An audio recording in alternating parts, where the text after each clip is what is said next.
আসসালামু আলাইকুম এভরিওয়ান, কেমন আছেন সবাই? আশা করি আল্লাহ তাআলার অশেষ রহমতে সবাই খুব ভালো আছেন। আলহামদুলিল্লাহ, আমিও ভালো আছি। স্বর্ণাজ কিচেনে সবাইকে আরও একবার ওয়েলকাম করছি নতুন একটি রেসিপি দেখার জন্য। আজকে শেয়ার করব ভীষণ মজাদার ডালপুরির রেসিপি।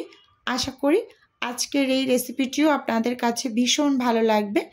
আমার কিছু অর্ডারের জন্য ডালপুরি রেডি করতে হয়েছে, তো ভাবলাম রেসিপিটা আপনাদের সাথে শেয়ার করি। প্রথমেই এখানে একটা মিক্সিং বোল নিয়ে নিয়েছি, আর সেই সাথে এখানে মেজারমেন্ট কাপ মেপে 5.5 কাপ আমি ময়দা নিয়ে নিচ্ছি। আমি তীর ময়দাটা ব্যবহার করছি, যেহেতু আমি অর্ডারের জন্য বেশ অনেকগুলো ডালপুরি রেডি করব, তাই ময়দার পরিমাণটা কিন্তু বেশ অনেকগুলোই নিয়েছি। তো এবার এখানে কিন্তু আমি স্বাদ মতো লবণ দিয়ে দেব, মানে 1 চা চামচের মতো লবণ দিয়েছি, আর সেই সাথে 1 চা চামচ দিয়ে দিচ্ছি চিনি। এবার সব কিছু হাত দিয়ে একটু মিশিয়ে নেব শুকনো অবস্থাতে।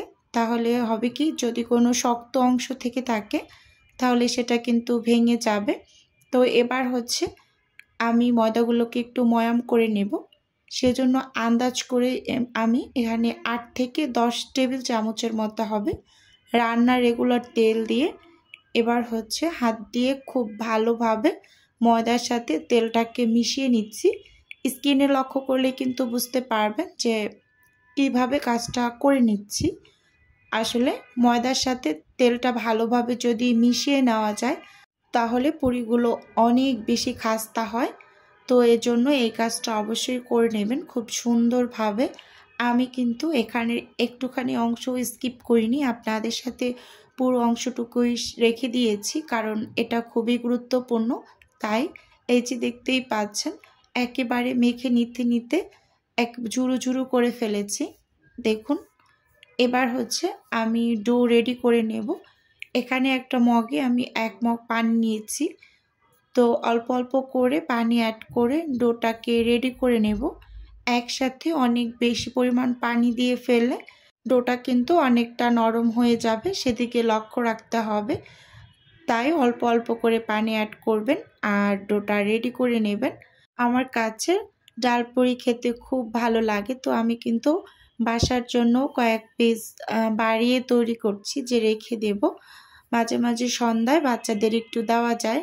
তো আমার বাচ্চাটা সন্ধ্যার সময় নাস্তা ছাড়া সে পড়তেই বসবে না, এরকম একটা অবস্থা। তো আপনারাও কিন্তু এরকম করে বাসায় বানিয়ে ফ্রোজেন করে রেখে দিতে পারেন।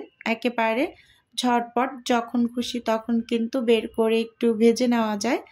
একেবারে নাস্তাটা আরামে করা যায়, মানে একদিন কষ্ট করলে 10 দিন একটু আরামসে কাটিয়ে দেওয়া যায়, এরকম আর কি। এই যে দেখতেই পাচ্ছেন খুব সুন্দরভাবে কিন্তু ডোটাকে আমি করে নিয়েছি। এবার উপরে একটু তেল লাগিয়ে দেব, মানে হাতে সামান্য একটু তেল নিয়ে তো ডোটার চারপাশে আমি লাগিয়ে তারপর ঢাকনা দিয়ে ঢেকে এটাকে রেস্টে রেখে দেব। প্রায় আধা ঘন্টার মতো রেখেছি। আর এখানে আমার ডো তৈরি করতে 1 মগ আর হাফ মগের মতো পানি লেগেছে। এপাশে আমি ডালটাকে একটু ভিজিয়ে রাখবো। 1 কাপ ডাল নিয়েছি। এবার আমি ডালটাকেও 10 থেকে 15 মিনিটের জন্য একটু ভিজিয়ে তারপর পুরটাকে রেডি করে নেব। পুর রেডি করার আগে সব সময় ডালটাকে একটু ভিজিয়ে রাখবেন, তাহলে হবে কি, খুব দ্রুত গতিতে ডালটা সিদ্ধ হয়ে যাবে। এই যে খুব সুন্দরভাবে পানি পাল্টে পাল্টে পরিষ্কার করে ধুয়ে নিয়েছি।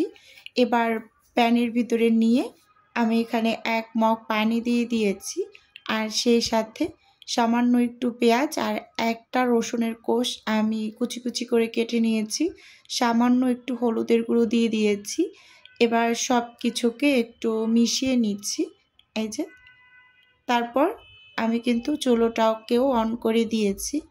প্রথম অবস্থায় চুলোর আঁচটা আমি মিডিয়ামে রেখেছি, শেষের দিকে কমিয়ে রেখেছি। তো এখানে সামান্য একটু লবণ দিয়ে একেবারে নেড়ে চেড়ে মিশিয়ে দিলাম, একেবারে সামান্য, মানে পরে যেহেতু চেক করে দিয়ে নেব, তো সেক্ষেত্রে প্রথম অবস্থায় সামান্য করে লবণ দিয়েছি। এবার আমি ঢাকনা দিয়ে ঢেকে সুন্দরভাবে ডালটাকে সেদ্ধ করে নেব। এই যে দেখুন ডালের ভিতরে কিন্তু খুব সুন্দরভাবে বলক চলে এসেছে। আর এই পর্যায়ে কিন্তু আমি চুলোটা কমিয়ে রেখেছি। তো এখন আমি ঢাকনা খুলে একটা ডাল ঘুটনি দিয়ে ঘুটে ডালগুলোকে খুব সুন্দরভাবে ভেঙে নেব।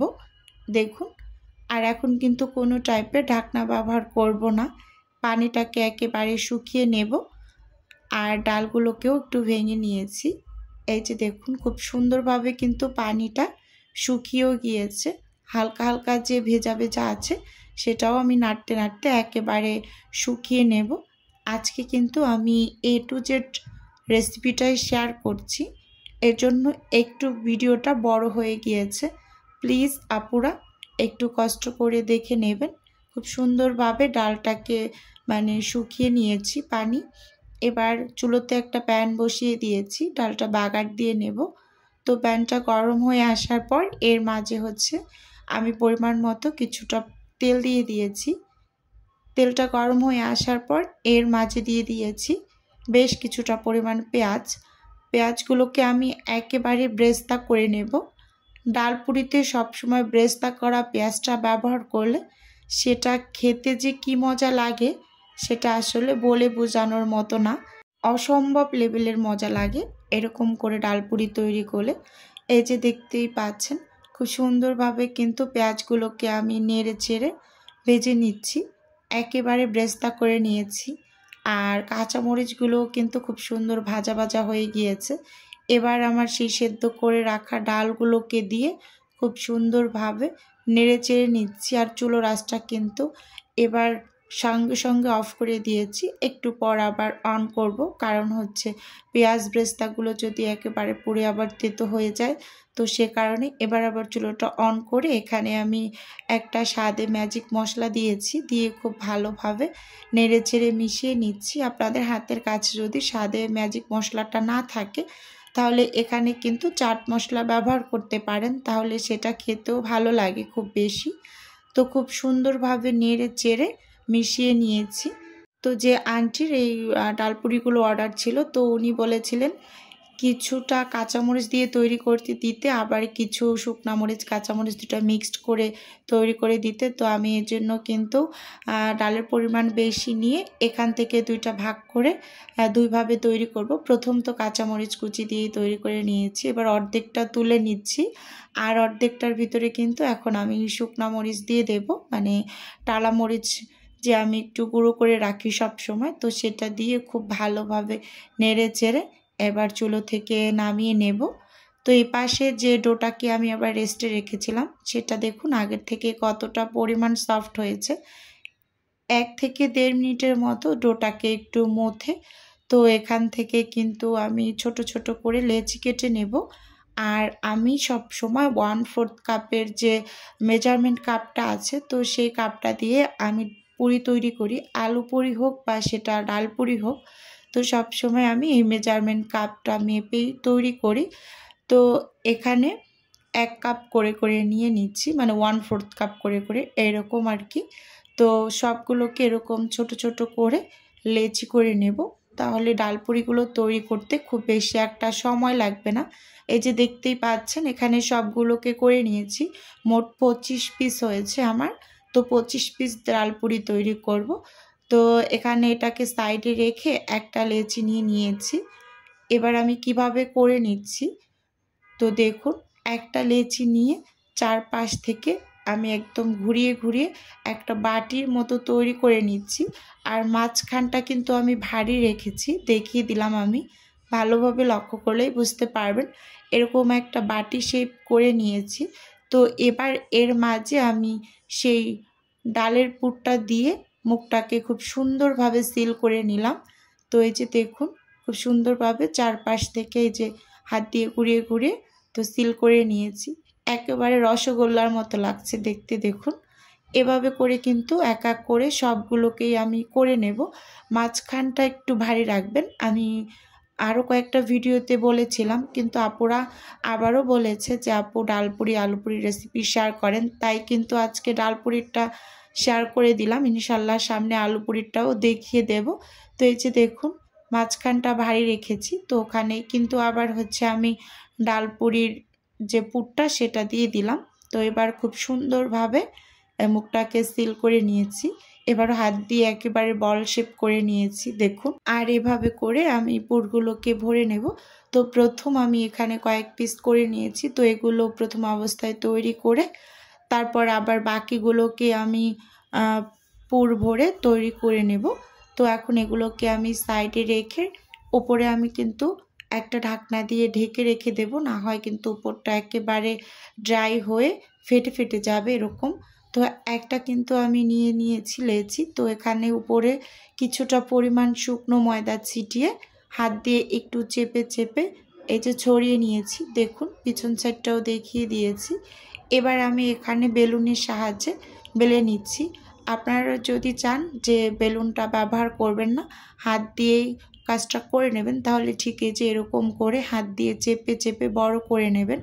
আমি যেহেতু সচরাচর তৈরি করি তো আমার ওরকম সমস্যা হয় না, আমি বেলুনি দিয়ে বেলে নেই, তাড়াতাড়ি হয় খুব। এই যে দেখুন একটা বানিয়ে নিয়েছি, আরও একটা ঠিক সেমভাবেই করে নিচ্ছি।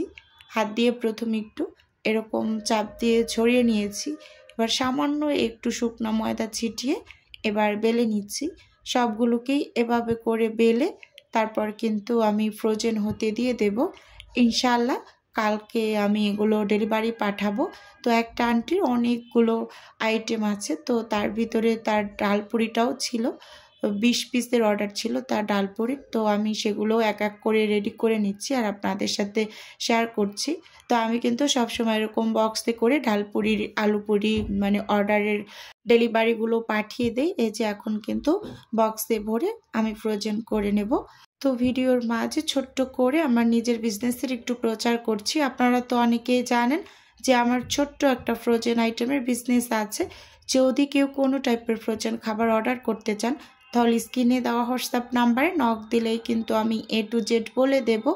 আর যদি কেউ অর্ডারটি সরাসরি কনফার্ম করতে চান তাহলে হোয়াটসঅ্যাপ নাম্বারে কল করে অর্ডারটি কনফার্ম করতে পারেন।